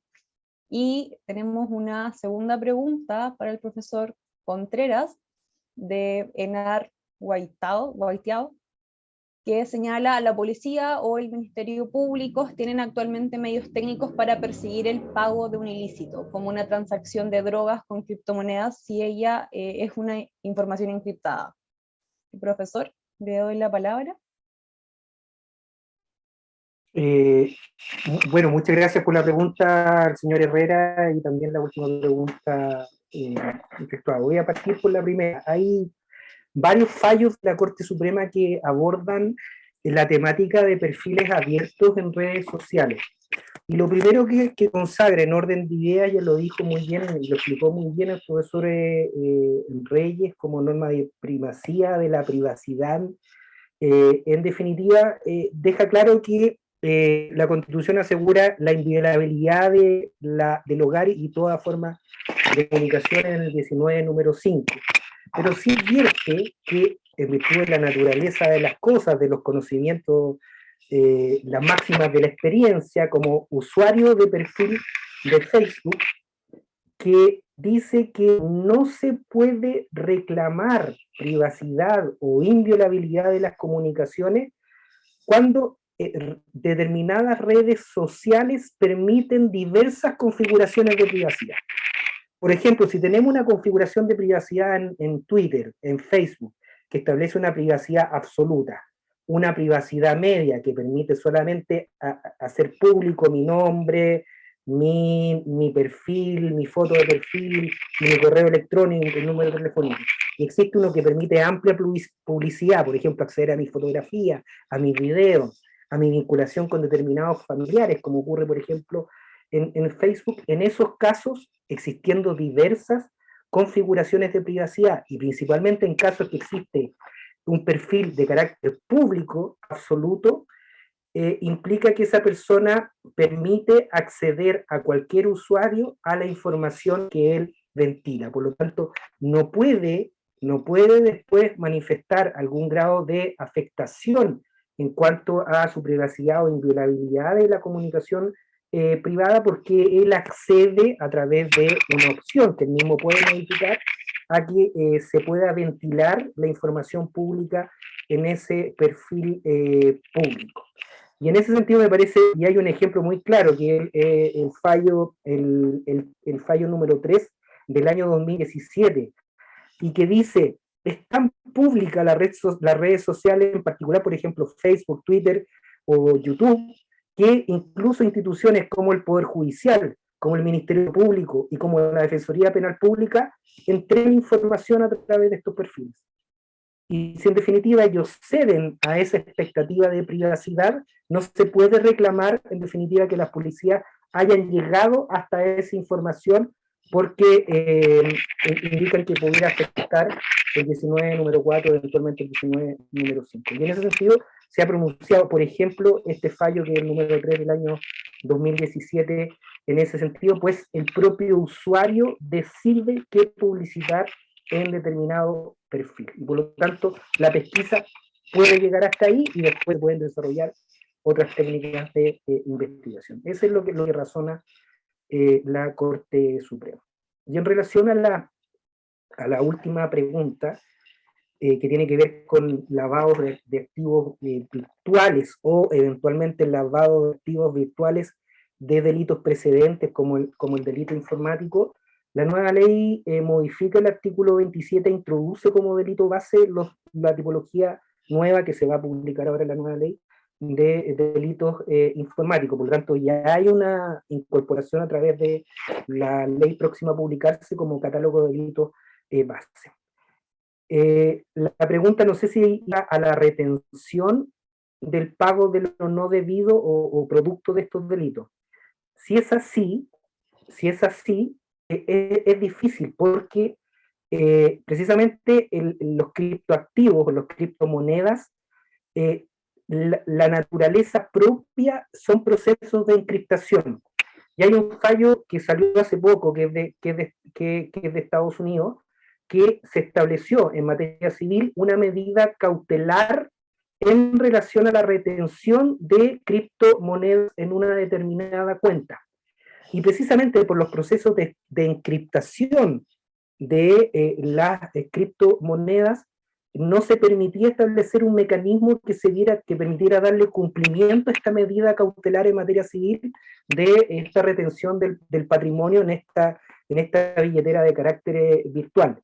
Y lo que se hizo a través con la finalidad de darle cumplimiento y ejecución a esta resolución, en definitiva, establecer lo mismo que se hacía a propósito de este código Hatch que establecía anteriormente, es establecer un código en la nomenclatura, en la individualización de ese criptoactivo de carácter virtual, cosa que cuando la persona propietaria de esa cuenta sobre la cual había recaído en definitiva este régimen cautelar accediera a esta a través de una vinculación informática, inmediatamente hiciera operar un mecanismo informático, programa, que permitiera congelar y traspasar a una cuenta fiscal el patrimonio o el monto que quedaba en esa determinada cuenta a propósito de la retención como medida cautelar de este tribunal. Por lo tanto, se buscó una fórmula alternativa para dar ejecución a, por ejemplo, esta medida cautelar de retención de bienes a propósito de un proceso civil. Me parece un mecanismo novedoso y que permite, a propósito de los procesos difusos y que permiten y que dificultan de alguna manera la posibilidad de ejecutar, por ejemplo, medidas intrusivas, por ejemplo, medidas cautelares, o por ejemplo, ejecución de sentencias en actos virtuales, permitir darle la ejecución al mandato jurisdiccional a partir de estas resoluciones. Son mecanismos novedosos, se está discutiendo, tanto los fiscales como la policía a nivel chileno, nos estamos capacitando a propósito de estas materias nuevas, recién salió hace poco las reglas GAFI a propósito de lavado de activos este año, por lo tanto son materias de desarrollo y que claramente la jurisprudencia se va a tener que hacer cargo de aquí. Muchas gracias, profesor, por responder a las preguntas. Bueno, en razón del tiempo no alcanzamos a poder responderlas todas las que se formulaban en el chat. Sin embargo, quisiera leer la última pregunta para que el profesor Rodrigo Reyes pueda responderlas. La pregunta del profesor Francisco Quiero, que señala, voy a leerla, dice: me refiero al rol de los prestadores de servicios de Internet y la responsabilidad derivada de las actividades o contenidos que se ejecutan o circulan mediante sus redes. Sabemos que, por ejemplo, existe una limitación de responsabilidad civil por los daños derivados con ocasión de la circulación de contenido protegido por el derecho de autor en sus redes. Con todo, debería avanzarse hacia un estatuto más exigente en materia de responsabilidad. Aparece como necesaria mayor regulación de tales actividades, deberían asumir un rol más activo en relación con contenidos o actividades que se ejecutan o circulan por sus redes. Profesor Rodrigo Reyes, si nos puede contestar esta pregunta, por favor. Sí, está bastante interesante la pregunta que hace el profesor Quiero, y la verdad es que es un tema que yo concuerdo con él, en el sentido de que debiese existir mayor regulación que delimite la responsabilidad entre los prestadores de servicios y, en definitiva, quién es el que sube la información, ¿cierto? Que son los operadores, porque básicamente este tema ha sido ya objeto, sobre todo en materia penal y también en materia constitucional, a propósito de recursos de protección, cuál es la responsabilidad que le cabe o no al prestador de servicios de Internet cuando se sube, por ejemplo, de determinada página web cierto contenido ilícito o cierto contenido que afecte derechos fundamentales de las personas. Y cuando se ha tratado en materia de recursos de protección se termina zanjando por la vía constitucional el conflicto jurídico. Lo que pasa es que a veces, por resguardar a la persona afectada, se terminan imponiendo obligaciones adicionales al prestador de servicios de Internet que, a mi juicio, no le cabe responsabilidad, o al menos no toda, respecto del contenido que se sube a través de la red, porque solamente disponibiliza la plataforma para efectos de que sean los operadores y los titulares de estas otras páginas web que suban contenido, por ende sean ellos los responsables. Un poco lo que le ha venido pasando a Google, que hay muchos fallos en esa materia, donde terminan recurriendo en contra de Google por responsabilidad de terceros, y en algunos casos la Corte Suprema le ha impuesto obligaciones que van, digamos, agregando ciertas responsabilidades que básicamente porque no están claras al día de hoy. Entonces, concuerdo con el profesor Quiero en que eso debiese ser también una materia de regulación más explícita. Muchas gracias, profesor. Vamos a leer la última pregunta, que es formulada por un miembro del Círculo Telemático de Derecho Penal, el profesor Rosas. De su origen ilícito, proveniente del tráfico de drogas, armas, pornografía infantil, trata de personas, crimen organizado y toda la gama de delitos contra el patrimonio, sin mencionar el lavado de activos, resulta en tiempo y espacio de difícil trazabilidad en sus times. No habría seguimiento tecnológicamente factible ni autorización judicial eficiente y oportuna para lograr que el imputado entregue la llave de su billetera virtual sin viciar la evidencia digital ante su derecho a guardar silencio y la no obligación de colaborar con la investigación.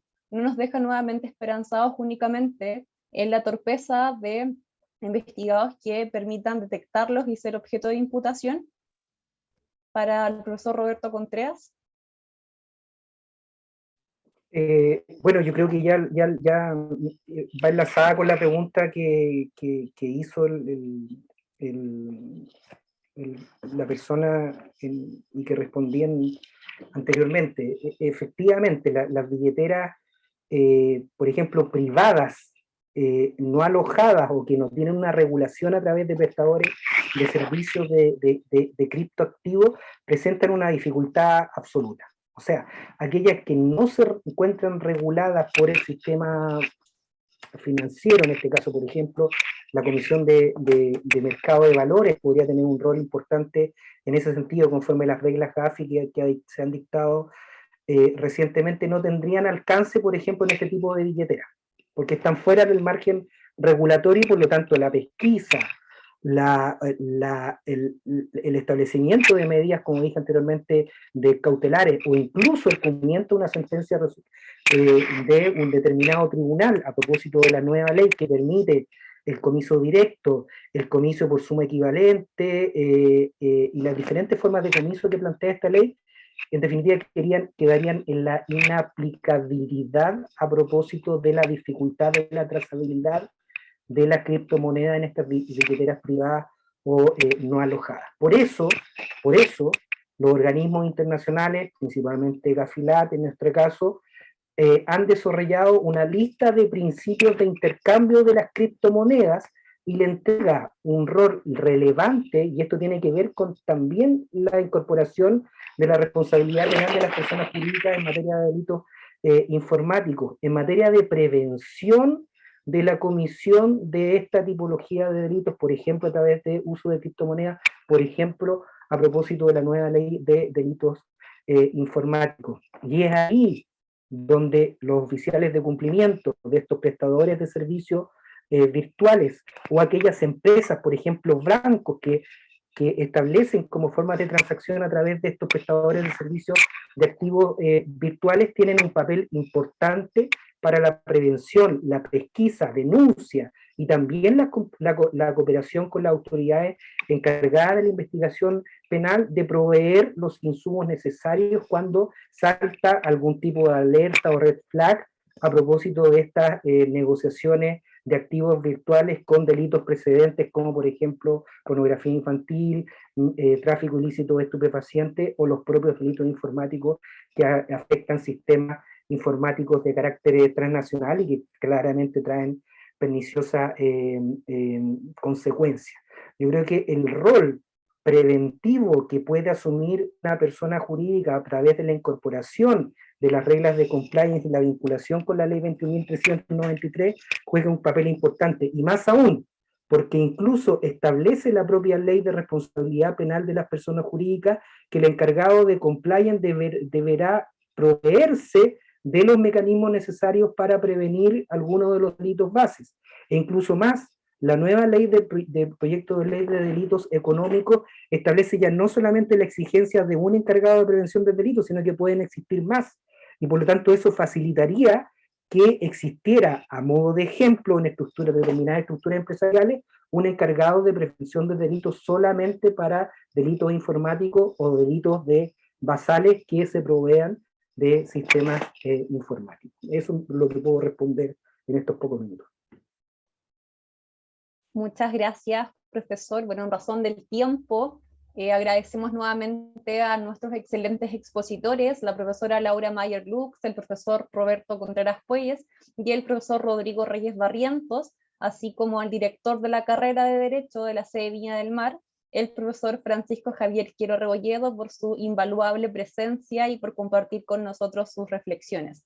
Además, felicitamos al Círculo Telemático de Derecho Penal y a las áreas de Derecho Procesal y de Derecho Penal de la Facultad de Derecho de la Universidad Andrés Bello por la organización de este seminario, Persecución de la Delincuencia Informática. Muchas gracias a todos y todas.